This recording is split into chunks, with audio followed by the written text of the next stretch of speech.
भाग 15. मी अजूनही इथेच आहे. दिवस हळूहळू पुढे सरकत होते. त्यानंतर काही दिवसांनी प्रितेश सुट्टी लागली म्हणून आला.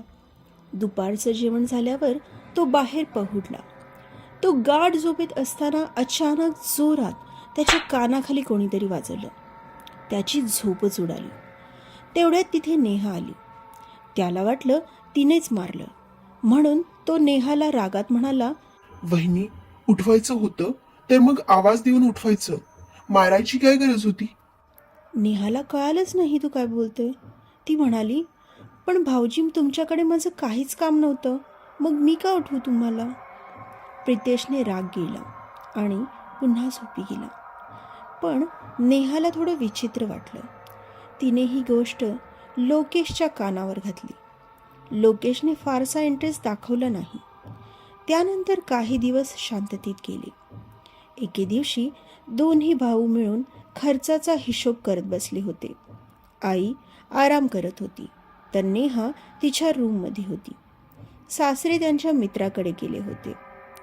प्रितेशची बेरीज चुकली म्हणून तो पुन्हा बेरीज करू लागला, तर कुणीतरी एक जोरदार चापट मारली. त्याने गालाला हात लावला आणि लोकेशला म्हणाला, मारायची काय गरज होती दादा? मी पुन्हा करतोय ना. लोकेशला त्याचं बोलणं विचित्र वाटलं. म्हणाला, मी तुला का मारू? माझं लक्षच नाहीये तुझ्याकडे, आणि आजपर्यंत मी तुला कधी मारलं नाही, तर आज कसं मारेन? मग प्रितेश शांत बसला. थोडा वेळ गेला आणि आता लोकेशच्या कुणीतरी जोरात कानाखाली वाजवली. तो खालीच पडला, तर प्रितेश त्याला उचलू लागला. लोकेशने त्याचा हात झटकला आणि म्हणाला, मोठ्या भावावर हात उगारतोस? लाज नाही वाटत? मी तुला मारलं नाही म्हटलं तरी तू मला मारलंस. हे ऐकून प्रितेश रडकुंडीला आला आणि म्हणाला, दादा, अरे मी कशाला मारू? माझं मी काम करत होतो. त्याचं बोलणं ऐकून त्याला नेहाने सांगितलेला प्रकार आठवला. त्याला आता शंका येऊ लागली की ह्या घरात काहीतरी वेगळं घडतंय. त्याने प्रितेशला तसं बोलून दाखवलं, तर त्यालाही वाटू लागलं त्या दिवशी वहिनीने मारलं नव्हतं. मग याचा अर्थ ह्या घरात नक्कीच काहीतरी भानगड आहे.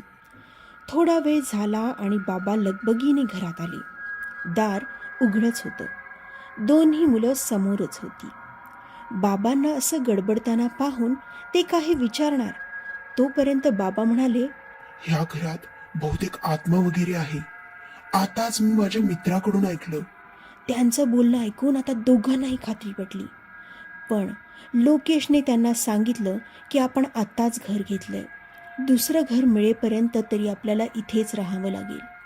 मग बाबांनी ठरवलं की गावात कोणी मांत्रिक असेल तर त्यांना हा प्रकार सांगू. मग तातडीने ते त्यांच्या मित्राकडे गेले आणि त्याला मांत्रिकाबद्दल विचारले असता त्याने लगेच सांगितलं. मग बाबा तातडीने त्याच्याकडे गेले आणि त्या वाड्याबद्दल सांगू लागले. तर मांत्रिकाने एक काचीची बाटली घेतली आणि त्यांच्यासोबत वाड्यात आले. नेहा आणि आईला ह्याबद्दल काहीच माहिती नव्हतं. तो मांत्रिक आला आणि थेट वरच्या मजल्यावर जाऊ लागला. पण त्याची चावी नाही म्हटल्यावर ती चावी मागवून घेण्यास सांगितलं. दगडू त्याच गावात राहत होता, म्हणून लोकेश तातडीने त्याच्या घरी गेला आणि त्याला घेऊनच आला. त्याने कुलूप उघडलं आणि फक्त मांत्रिक आत गेले. त्यांच्या मंत्रोच्चाराने त्यांनी त्या आत्म्याला बाटलीत कैद करायचं ठरवलं. जवळपास 1 तास ते विधी करत होते.